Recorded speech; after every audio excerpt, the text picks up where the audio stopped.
The National Desk, America's News, now.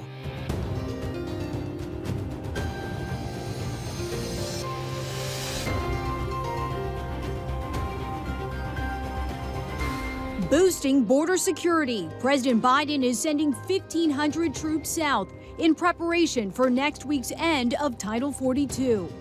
We don't know where any of the influx will be till, I guess, things actually start to happen. Cutoff date, when the Treasury Secretary says the U.S. will run out of cash without a debt limit deal. And the fact-check team looks into what Americans think about presidential age limits, as Biden's bid for re-election has people pondering how old is too old. Plus, a new epidemic especially threatening to young Americans. Why the U.S. Surgeon General says loneliness could be as deadly as smoking. From the nation's capital, this is the National Desk, America's News Now. Thanks for being here. I'm Dee Dee Gatton. On this weekend edition, we take a look at the big headlines of the week and look ahead at what to expect, starting with the 4 big stories we've been following all week. New security concerns along the southern border of the U.S. A new Gallup poll showing nearly half of Americans are concerned about the money they have in the bank. Plus, Moscow is claiming that Ukraine tried to assassinate President Vladimir Putin with a drone strike. And a judge rules that Hunter Biden must answer questions about his financial dealings and his child support case. First, President Biden and his top border official taking heat over a decision to let the controversial policy called Title 42 expire next week. That was a rule under President Donald Trump that was used more than 2 million times to keep immigrants from crossing into the United States over the southern border. Mexican officials estimate 10,000 migrants are waiting to cross into the U.S. as the COVID-era border restriction known as Title 42 is set to end on Thursday. This is new video from our station KFOX showing the crowds gathering. Keeping an eye on your money as interest rates rise once again. The Federal Reserve hiking rates 0.25% this week, its 10th interest rate increase in just a little over a year. In a statement after raising the interest rate, the Fed did not explicitly say if it would make additional increases, but doubled down on its commitment to lower inflation to just 2% to help struggling Americans. My colleagues and I are acutely aware that high inflation imposes significant hardship as it erodes purchasing power, especially for those least able to meet the higher costs of essentials. Critics are concerned future rate hikes would be too aggressive and hurt the banking industry. The Fed acknowledged tougher lending standards will likely slow the economy to help lower the inflation rate. According to a new poll, Americans are worried about the money they have in the banks. According to Gallup, 48% say they're concerned, including about 19% who are very worried and 29% who are moderately worried. These numbers are similar to Gallup's 2008 survey during the global financial crisis. A high-profile hearing holding the Supreme Court accountable. Democrats are calling for Supreme Court ethics reform. It comes after the revelation of what some call questionable financial reports or lack thereof of at least 2 justices. The National Desk Atra El-Nashar explains there are constitutional questions about whether a fix can come from Capitol Hill. The notoriously private justices of the Supreme Court now in the spotlight, and for all the wrong reasons. New revelations of Justice Clarence Thomas's lavish gifts and trips from a GOP mega donor and a prominent law firm executive purchasing a property co-owned by Justice Neil Gorsuch. Ethics concerns aren't new or exclusive to one side. The late Justice Ruth Bader Ginsburg and former Justice Stephen Breyer were among those who disclosed trips subsidized by influential people. But none of this violates the Supreme Court's code of conduct because there isn't one.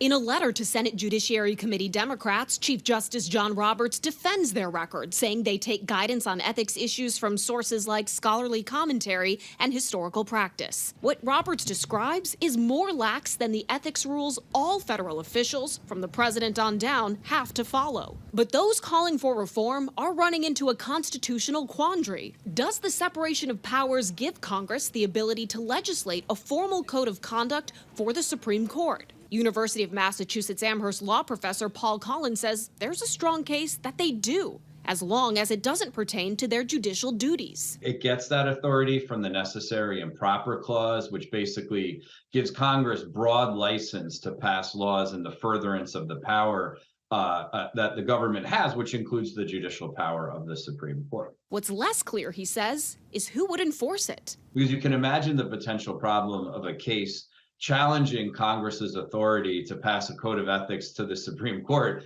that would presumably go to the Supreme Court. According to Gallup, those who say they have a great deal or fair amount of trust and confidence in the judicial branch headed by the Supreme Court started plummeting from 69% in 2019 to 47% late last year, for a court that essentially relies on public respect to uphold its decisions. Inaction on this issue could compromise its future. In Washington, I'm Atrel Nashar for the National Desk, America's News Now. New details. A former Proud Boys leader and 3 other members of the far-right extremist group were convicted in a plot to attack the U.S. Capitol on January 6, 2021. Dominic Pizzola was the only one the jury could not reach a verdict for the seditious conspiracy charge. A jury found Ethan Nordine, Joseph Biggs, Zachary Real, and former leader Enrico Terrio guilty of seditious conspiracy. I spoke with trial attorney Karen Conti to weigh in on the verdict and the rare seditious conspiracy charge. It was a Civil War era law that was trying to get the Southerners from ceasing their efforts to overthrow the government. So it's rarely used and it's very difficult to prove because of the complicated nature of it. There has to be this conspiracy. You know, it's possible that this could be harmful for former President Trump because there may be defendants here who, trying to perhaps reduce their sentence, would basically testify against him. To win a seditious conspiracy case, you have to prove that 2 or more people conspired to overthrow the U.S. government or stop a law from being enforced. Developing now, Kremlin spokesman Dmitry Peskov is claiming the U.S. was involved in an attempted drone strike. The video you see here appears to show a drone exploding above the Senate palace. Russian officials say it was an assassination attempt against Russian President Vladimir Putin. National Security Council spokesman John Kirby says the claim is false and ridiculous. I would just tell you Mr. Peskov's lying. I mean, that's obviously, it's a ludicrous claim. The United States had nothing to do with this. We don't even know exactly what happened here.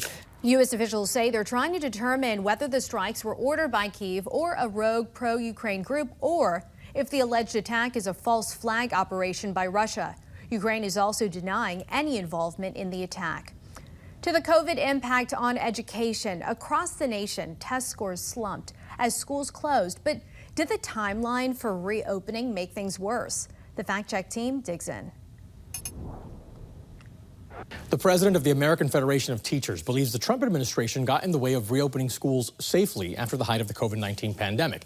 Now, Twitter users quickly fact-checked her, but the situation could use a little more context. I'm back with the Fact Check team tonight. Let's go beyond the blame game here. Janae, give us just the facts on how the pandemic impacted these students. Well, Eugene, the facts show the impact was largely negative. Now, the first test scores after the pandemic from the National Assessment of Educational Progress hit record lows. Math scores for 8th grade fell by 8 points and in 4th grade by 5 points. Now, this is the biggest decline recorded in more than a half a century of testing. And reading scores dropped to 1992 levels, and not a single state saw notable improvement in average test scores. Now, we should also note 8th grade civics and history scores just came out, and those saw declines too. Wow, now that's elementary and middle school, but what about high school students? Well, ACT scores hit their lowest point in more than 30 years. Now, the composite score was 19.8 out of 30, making it the first time since 1991 that the average score was below 20. Yeah, because it was such an unsettling time, though. Breaking it down some more, Courtney, did the timeline for reopening the schools earlier versus later, did that have an effect on learning? Well, the data shows that states that kept schools open, like Florida and Texas, had similar math and reading declines to states like California that closed them. In 4th grade math, for example, California scores dropped 4 points, while Florida and Texas dropped 5. The bottom line here is the data shows students across the country struggled to keep up during the pandemic, whether schools remained open or closed. And those kids could see long-term school and career consequences if they don't get the help that they need. Thank you, ladies, for that breakdown. The Fact Check team is going to continue following developments on this and some other issues. You can scan the QR code you see there on the screen to read the story with links to where the Fact Check team found all of their information. You can also visit us at the website, thenationaldesk.com.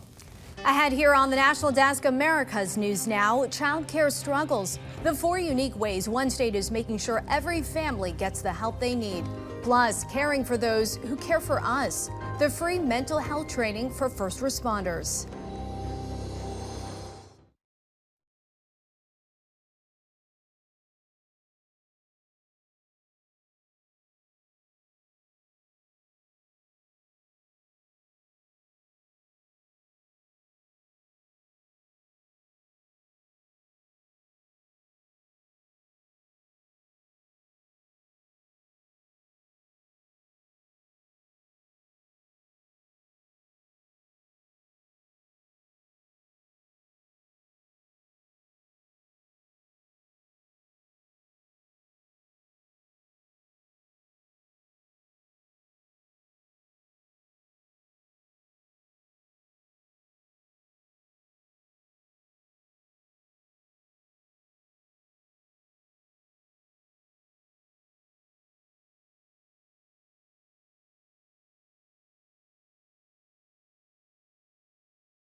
The National Desk team of reporters is bringing you the headlines from coast to coast.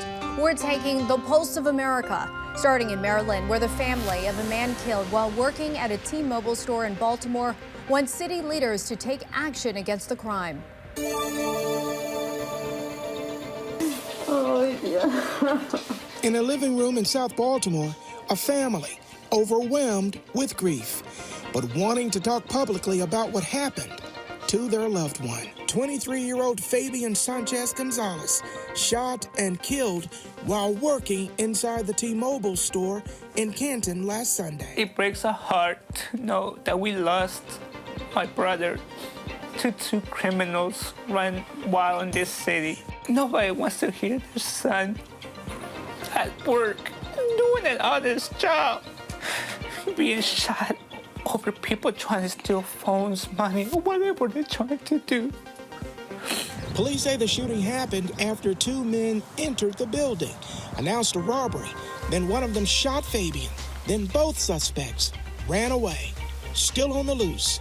The deadly incident happened in City Councilman Zeke Cohen's district. This was a heartless, cold-blooded murder. Fabian's family members calling on city leaders, including Cohen and the mayor, to do something to get the city's crime crisis under control. We want justice for my brother. That we want Brandon Scott to fulfill, to protect this city, run this city from crime. I'm not going to make this about the mayor. To me, this is about the young man who lost his life, who just doing his job. For me, I am committing to doing everything within my power to both hold the police department accountable, to bring the perpetrators to justice. Justice, they say, for Fabian. He wanted peace. He was a peace man, so I know he wanted peace. No violence on his heart at all. In Maine, a group is working to solve the state's child care struggles. The Maine Association for the Education of Young Children says around 40% of facilities in the state are understaffed and families are being put on wait lists for 7 months on average. The group wants lawmakers to expand child care subsidy eligibility, double monthly wage supplements for educators, and study the true cost of child care. We need to invest in the living and thriving wages of the educators doing this hard and important work, but we also need to invest in the families who need access to this child care to be able to get to their jobs and provide their own living wages for their families as well. The group is also pushing for more pre-K funding and for full-day pre-K options. In California, in honor of Mental Health Awareness Month, a nonprofit is offering first responders free mental health training in Shasta Lake. Code 9 works with first responders, veterans, and their families on PTSD and suicide prevention. It's our responsibility and duty to support our first responders within our community by making sure that they are getting ongoing trainings, that they're making sure that they have mental health supports. U.S. health officials say 30% of first responders will develop behavioral health conditions like PTSD and depression. Up next here on the National Desk, America's News Now. An odd defense move. Why Brian Koberger's lawyers want one of the surviving roommates in the Idaho murders to testify.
A judge rules that Hunter Biden must answer questions about his financial dealings and his child support case. And the roommate and survivor of the Idaho murder case now being asked to testify. The National Desk Jan Jeffcoat sat down with trial attorney Karen Conti to dig into both. We want to start with Hunter Biden and what's happening in Arkansas with his daughter's mother. So he's trying to have his $20,000 per month child support reduced. The mom saying he's hiding documents. The judge criticized even his legal team for blacking out certain financial records. Karen, in what situation could you black out certain records, and what kinds of documents do you have to produce in these kinds of cases? When a parent goes back to court to modify child support, your financial picture is just open to the public, right? So you have to produce tax returns, you have to produce checking statements for years, you have to produce all kinds of records that show what your actual income is. And, you know, people like to fight it, so they black out, they redact certain information that they think is private. And so, you know, there's always that tug of war, and that's what's going on here, Jan. He doesn't want certain documents to be, and certain information to be made public, and the judge says no, it's relevant. So there's always that little dispute. So in what circumstance can something become private? Because in this case, the judge has also demanded Hunter answer written questions about income he got from paintings he sold and some other business deals. It's standard. It's called interrogatory. So they have to, you know, even the mother has to answer interrogatories and produce documents, because in Arkansas, both parties' income is at issue. So you look at the mother's income and the father's income, and you figure out what the child support is. So this is very typical, and you're going to see these documents become public, because when you are in court, that is a public, that's a public event, and those documents, unless they're sealed by the judge for some reason, will become a matter of public record. And interestingly, the mother also said she wants to have the 4-year-old's last name changed to Biden. But if Hunter Biden disputes that request, what will the court do? He doesn't really have a right to do that. I mean, unless the name is not in the child's best interest, the mother has a right to ask that the name be given. And, you know, you can change your name to anything you want as long as it's not obscene. And in the case of a minor child, again, as long as it's not, you know, something that is going to harm the child, certainly the judge is going to rule in favor of that. I want to skip now to the roommate of the 4 University Idaho students who were murdered. She's now being subpoenaed by the defense. So what does this tell you about what they're looking for? Does she have to cooperate? She does have to cooperate. She does. If she's subpoenaed, she's got to appear and she's got to tell the truth. It's got to be traumatic for her. I mean, you know, 4 of her roommates died, and now the defense wants her to testify on his behalf. We don't really know exactly what evidence that they're trying to elicit from her, but my guess is that this roommate gave a timeline and gave her cell phone, and maybe some of this timeline conflicts with the timeline that the prosecution is setting forth for the defendant. We're not going to really know until we see it, but certainly she's going to have to cooperate. And again, it may not be as relevant as the defense says, right. But she's got to be there and do it. And you can view the full interview plus more top stories online all the time at thenationaldesk.com. New details on Florida's controversial migrant relocation program. An immigration reform bill approved by the state's Republican-led legislature is headed to the governor to be signed into law. It includes $12 million to transport migrants out of state.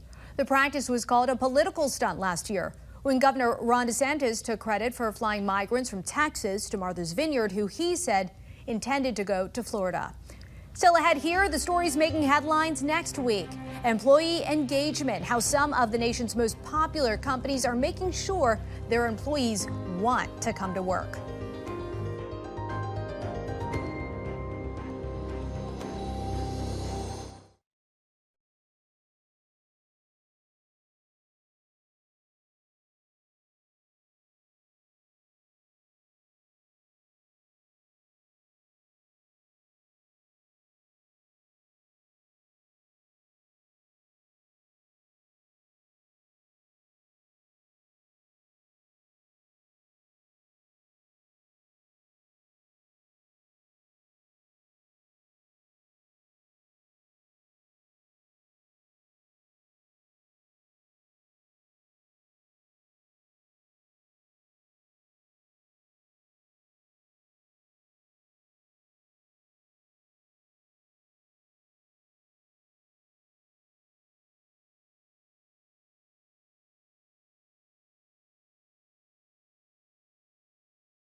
Taking a look at the top trending stories on our website right now.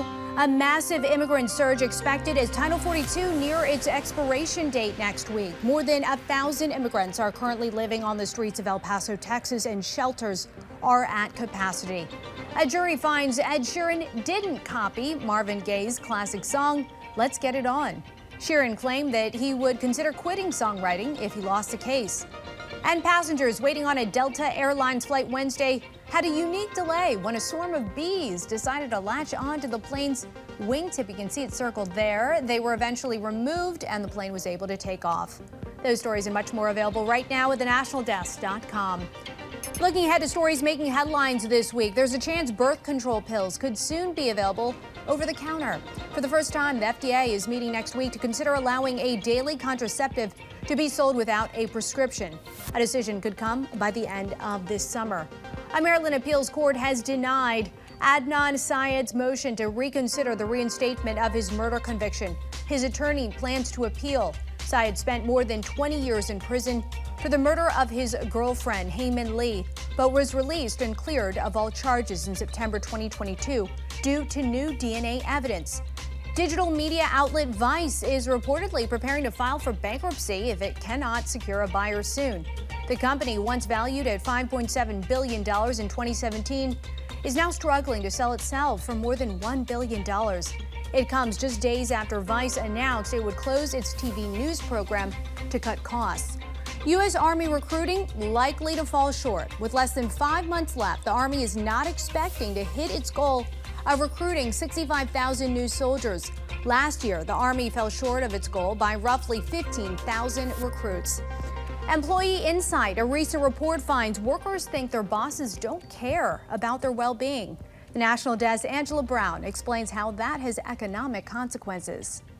Now, here's a list companies want to be on. Newsweek's America's 100 Most Loved Workplaces, and there's Conduent at 80. Take care of your people and they'll take care of your clients. Chris Kajawa, Chief Human Resource Officer at Conduent, is navigating the aftershocks of the pandemic and high inflation. That's all created extra stress. And we know there's just really a mental health crisis in the U.S., right? So all of those things, people bring themselves to work, and those things come with them. A recent Gallup survey found that only 24% of employees feel strongly that their organization cares about their well-being, dropping from 49% in May of 2020, the onset of the pandemic. Managers need to have at least one meaningful conversation with each person each week. Jim Harder, Chief Workplace Scientist for Gallup, is the author of the study and believes not caring comes at a high price. When employees start to separate themselves psychologically from the organization and don't feel that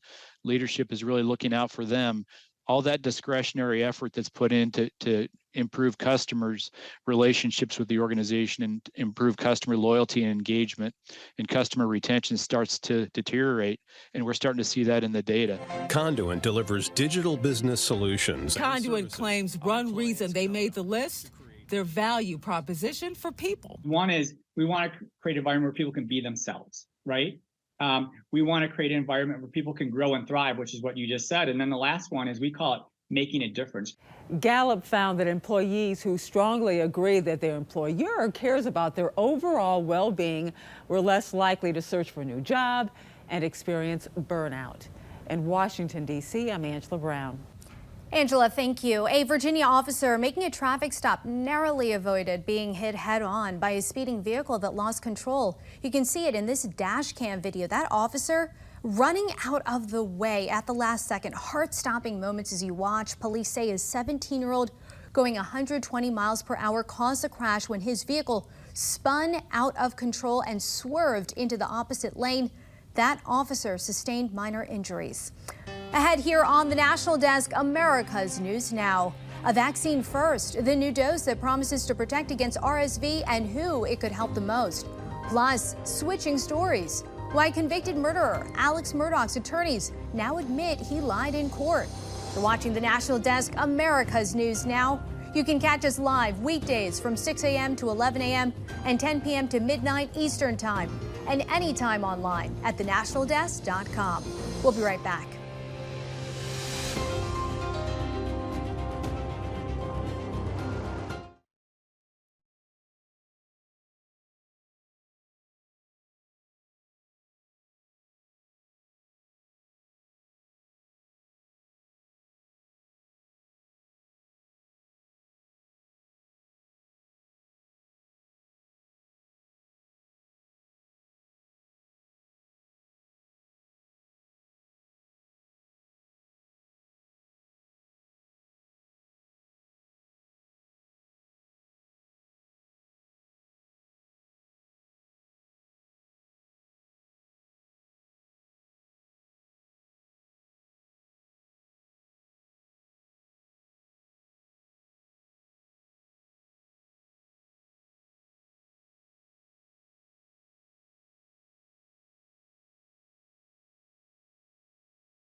The National Desk, America's News Now.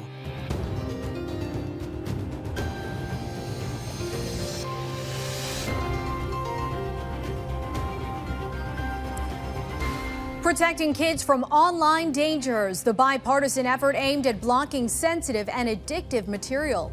Plus, age factor, the new poll revealing how Americans really feel about a future president's age and if there should be a cutoff.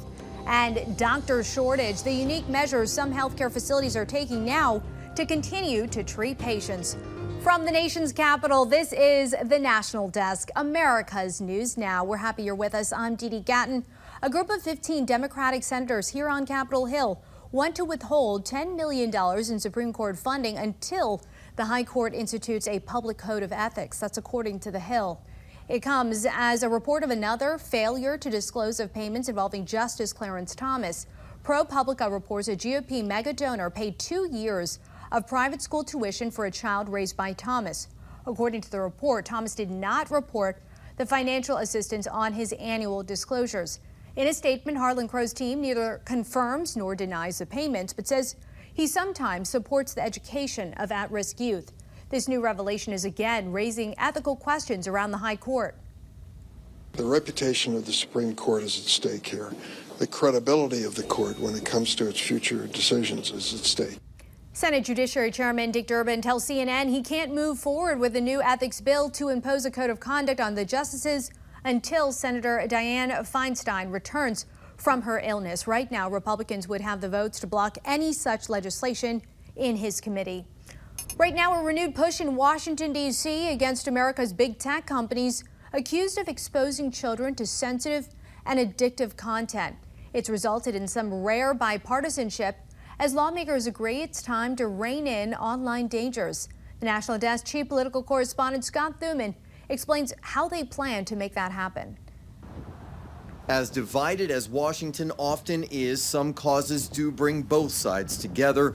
Now the safety of children online doing just that. Social media has run up against the mama bears. Parents are not just concerned, they're angry. Republican Marsha Blackburn and Democrat Richard Blumenthal pushing the Kids Online Safety Act to force social media companies to limit potentially harmful posts and an added responsibility. To respond to parents when parents flag something and say, this is a video that promotes self-harm, eating disorders, suicide, puts kids in touch with drug dealers, pedophiles. Telling Sinclair's Christine Frizzell that companies would undergo annual audits of their practices, use the strongest privacy settings for kids, and face penalties if they don't. Expecting some sort of pushback from big tech companies, lawmakers tell us they're ready for that fight, that there are now over 30 co-sponsors from both parties and hundreds of organizations supporting the bill. That after an increase in parents of victims demanding Congress intervene.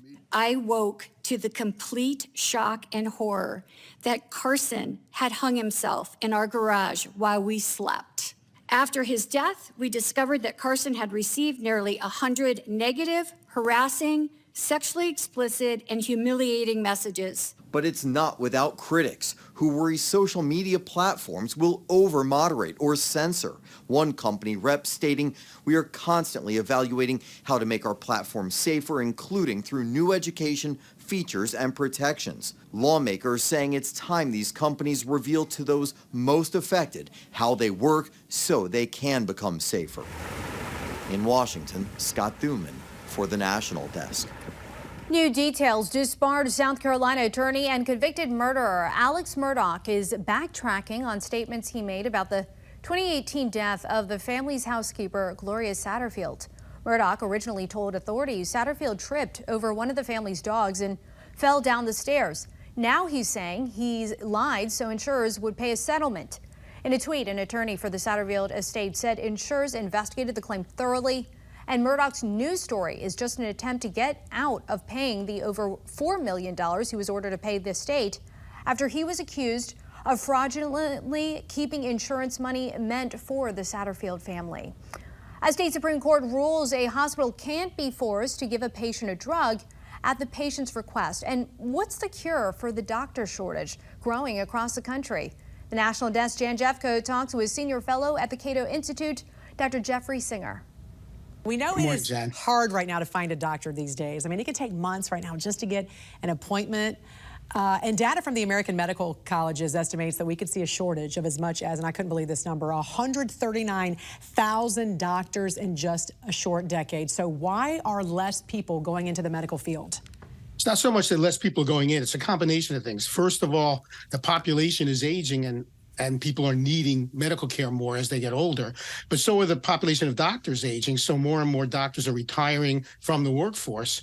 And then another problem is there are more doctors graduating medical school than there are residency slots for them to get into.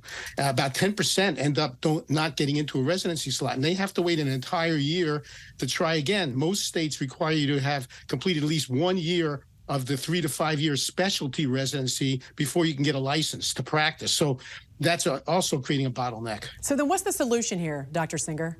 Well, with regards to the last point I mentioned, for example, Missouri was the first state to do this, but now 7 states are allowing those doctors who are stuck without a residency program to work as a sort of as apprentice physicians, where they work in a doctor's office and treat patients, and the licensed doctor sort of supervises them, much like if they were in a residency. So at least you're getting people out into the workforce to help patients.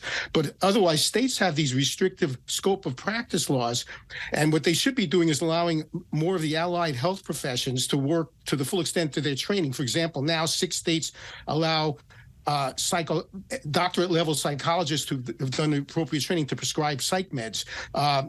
States should allow a nurse anesthetist to have full practice authority. Only 19 states do.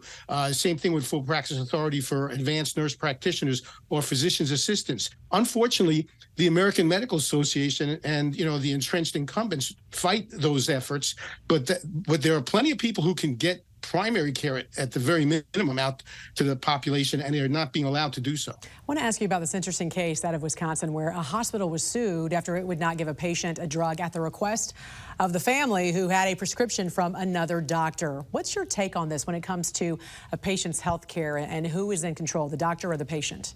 Yeah, that's a tough call. On the one hand, you can't force a doctor or a hospital to give a medication to a patient that they think is going to harm them and get them in trouble as well.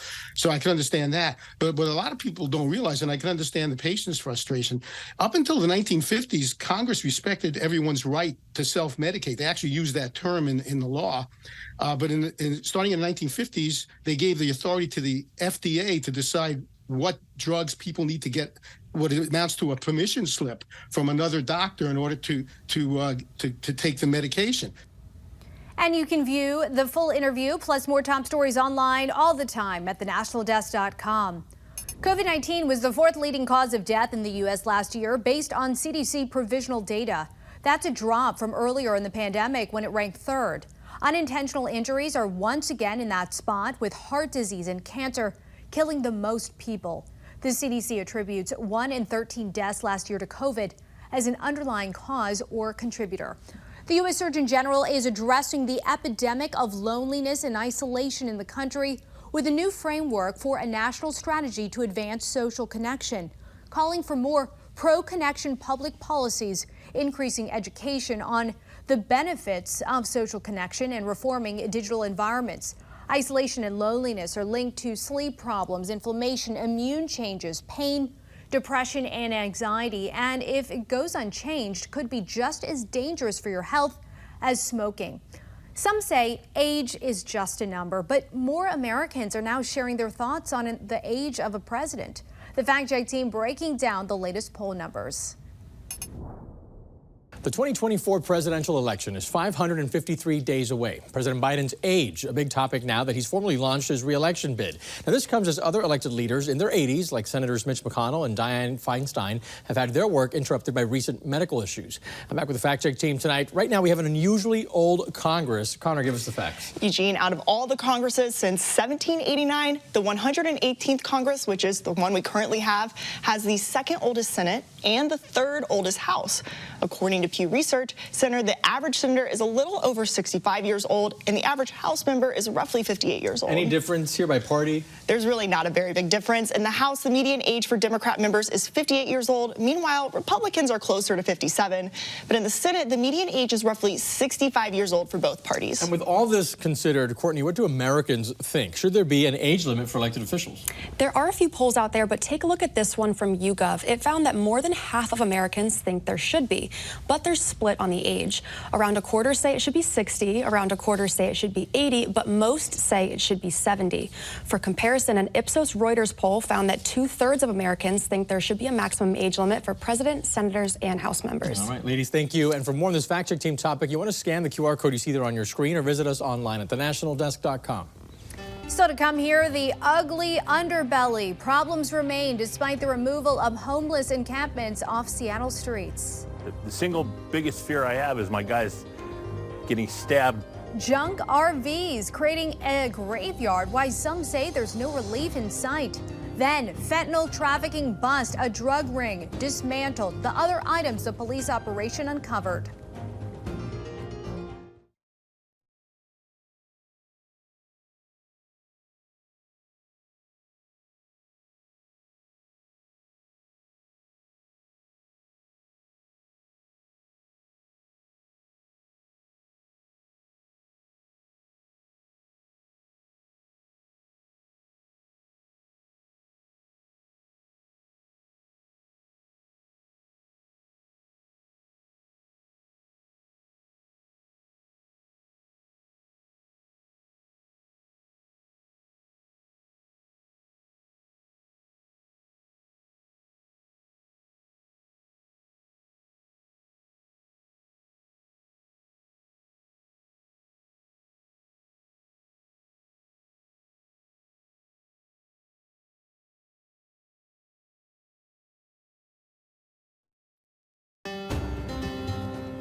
This is the National Desk, America's News Now. Our team of nearly 4,000 local journalists bringing you the headlines from coast to coast.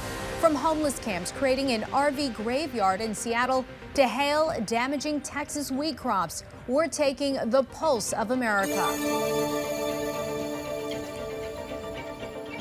A fentanyl drug trafficking operation set up in southwest Baltimore's Shipley Hill neighborhood dismantled. A 3-month-long investigation resulted in indictments against these 5 individuals. Of these 5, 4 of them have previous arrest records that include assault, drug distribution, and even attempted murder. Surveillance, undercover buys from at least 3 of the defendants, and the execution of search warrants led to the seizure of a ½ kilogram of fentanyl, 2 guns, and packaging materials used for street-level distribution. They not only were in drug trafficking of fentanyl, which is extremely dangerous, but also tied to violence. Like others, the drug operation coming with guns, violence, and a marked territory, all characteristics of a gang. They're not the gangs in the traditional sense. They're loosely organized, and they don't have a hierarchy structure as in traditional gangs that you might see portrayed on TV. But they are an issue because some of them are tied to violence, and they are tied to drug trafficking, which is also tied to violence. And so it's all connected.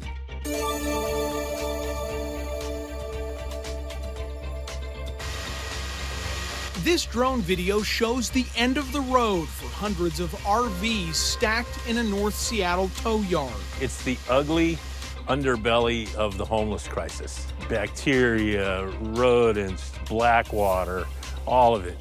Who wants to live like that? Seattle City contracts to haul away RVs after they're abandoned or residents are moved into housing from encampments. They're garbage. They're unsafe. Last week we had one that had 3 guys sleeping in it. The city estimates there are at least 320 RV encampments in Seattle. RV camps have caused major issues in Seattle, including driving business owners out of the city. And we're just tired. We're tired of fighting with it. His lot is over capacity with more than 200 junk RVs right now, and he's been told to expect more over the next 3 weeks. These things are filled with needles. The single biggest fear I have is my guys getting stabbed. Hailstorms ravaged cities across the area as some people reported seeing golf ball-sized hail. And while most people who saw damage only saw some dents on their cars or broken windows, for farmers, all of that hail could be the difference between a successful harvest or not. With the wheat crop and the stage that it's in, even small hail in a heavy amount can be just as detrimental. It could shred a wheat crop within minutes. And with agriculture playing such a huge role for economies across the big country, another disappointing harvest could hurt cities all over. This year's wheat crop compared to last year's for sure is way better than where we were a year ago. And farmers are trying to hang on to a decent crop at least in his first in a few years anyway. So we're getting close to the finish line as far as harvest goes, and just run the risk of possibly a hailstorm or something like that taking it out. We hope that doesn't happen. Most of the wheat should be ready to harvest at the middle to end of May. So to come here on the National Desk, our team of correspondents breaking down this week in Washington, from our nation's looming debt crisis to Title 42 expiring in just days from now. That's coming up next.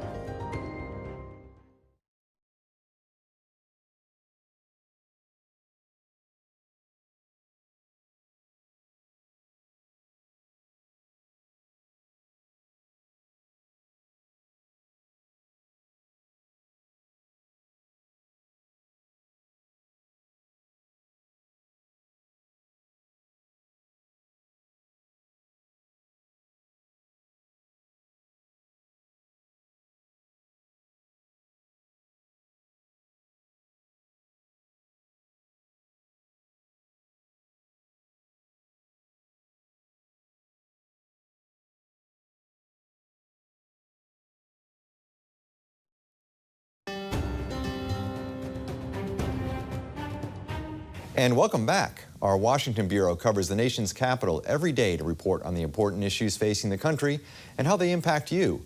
The Bureau's correspondents are here with their insights on the stories they've been covering. Chief Political Correspondent Scott Thuman, two big stories coming to a head in Washington this coming week, in the next few days especially. First, on Tuesday, President Biden, House Speaker Kevin McCarthy set to meet for the first time to discuss the nation's looming debt default deadline. What do we expect from that meeting?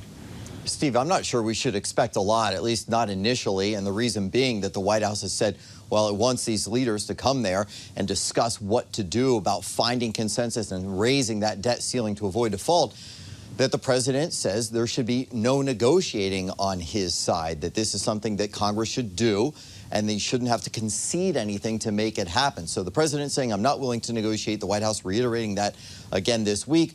The other complication, perhaps, is this June 1st deadline, when the Treasury Secretary said we are likely to hit our default limit, when we would be at our last moment to pay dues, to pay debts. There's some question, is that really the firm deadline? Because then she went on to say, well, or in the following weeks. And people were saying, if it's that urgent, why was the meeting pushed till next week? Why was there not a gathering at the White House right away? So we don't know. We know it does have to be resolved, but perhaps not as quickly and not as easily as the White House would like.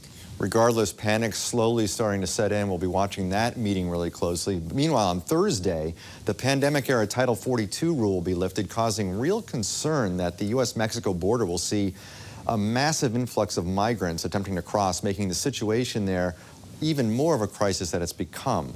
What are we expecting next week on that? Well, the challenge is that this administration, which points out it did put forth an immigration reform proposal early in this term under President Biden, but now to try and stem the flow, because there's this large surge expected now that Title 42 is about to end, which was the ability under Trump that's been carried over multiple times to pretty quickly expel illegal immigrants on a health basis. It was started during COVID. Because that's going to end, large crowds are expected, thousands upon thousands. The White House sending 1,500 troops to help at the border. Keep in mind, back in 2018, when the same situation was presented by former President Trump, now border czar, the Vice President Kamala Harris, she was a senator then, she called that move inappropriate and said that it was a political agenda done just for the cameras. Either way, though, the White House under a ton of pressure to figure out how to make sure that there is not some sort of message being sent that the border is suddenly open, a false message that many people think is going to be spread as soon as Title 42 ends. And let's bring national correspondent Kayla Gaskins into the discussion. This past week, congressional Republicans demanding some documents from the FBI, documents they say connect President Biden to a foreign bribery scheme. What's going on there? So, Steve, this is Republicans, the latest development in Republicans' efforts to dig into the Biden family finances and what exactly was going on while now President Joe Biden was vice president.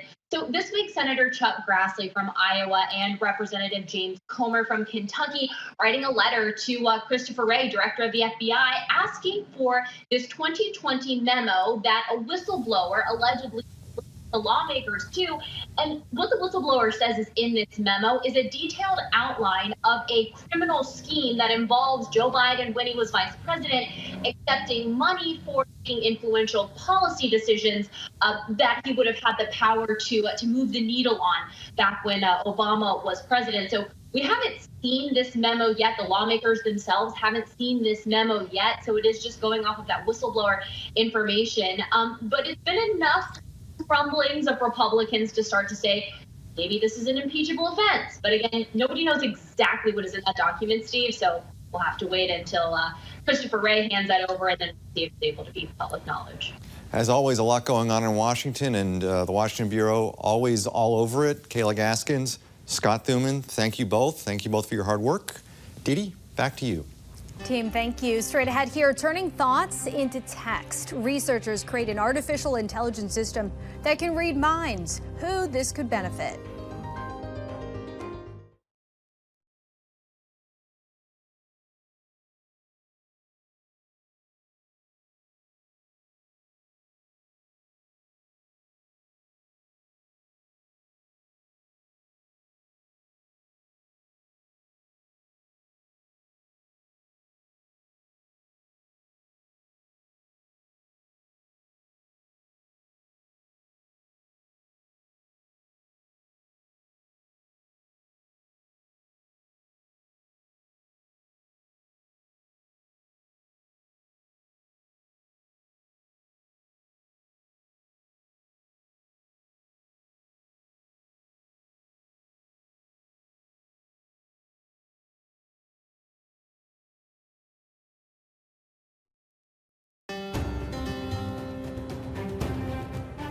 New figures released by the IRS reveal New York and California lost more than $90 billion in income during the COVID-19 pandemic as residents moved to more affordable areas. New York lost $25 billion in adjusted gross income in 2021 and $20 billion in 2020. California reported a net loss of $29 billion in 2021 and a loss of $18 billion in 2020. CNBC reports the income flight from high-tax states to low-tax states has been happening for years, but accelerated during COVID.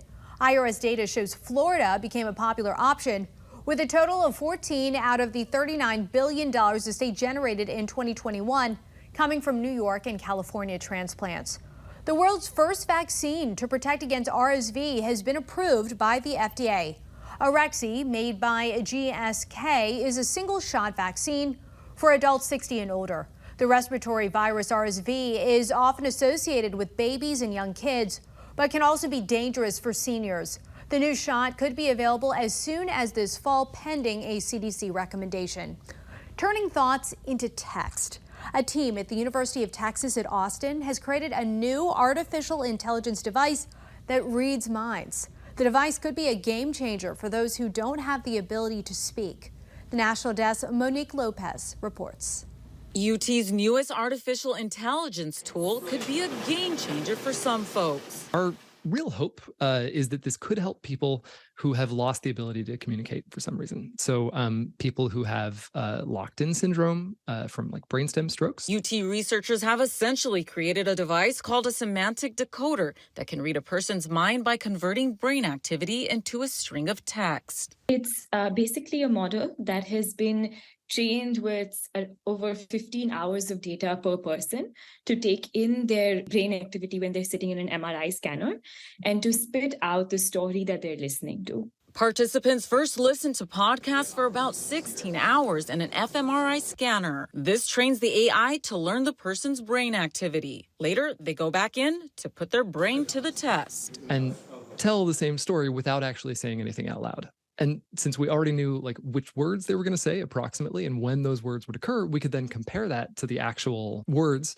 and see, how well we were doing at decoding. Unlike other AI technology, this is non-surgical and non-invasive. Researchers say it works, but it's hard to really call it accurate because it doesn't turn thoughts into text word for word. One example that we often use is the actual story said, I didn't even have my driver's license yet. The decoded version was she hadn't even learned to drive yet. Researchers say they were surprised the decoder still worked, even when the participants weren't hearing spoken language. Even when somebody is seeing a movie, you can the model can kind of predict word descriptions of what they're seeing. Some might be leery when it comes to mental privacy, though, but that's been addressed as well. We also tested whether it could be used on someone without collecting all this training data. So, could you use it on just a random person? And so far, the answer to that is definitely no. That's going to do it for us on the weekend edition of the National Desk, America's News Now. Don't forget, you can catch us live from 6 a.m. to 9 a.m. and 10 p.m. to midnight Eastern Time. Check your local listings, and you can also watch us online and catch up with the latest headlines on thenationaldesk.com. Thanks for watching. Have a great weekend, and we'll see you back here next week.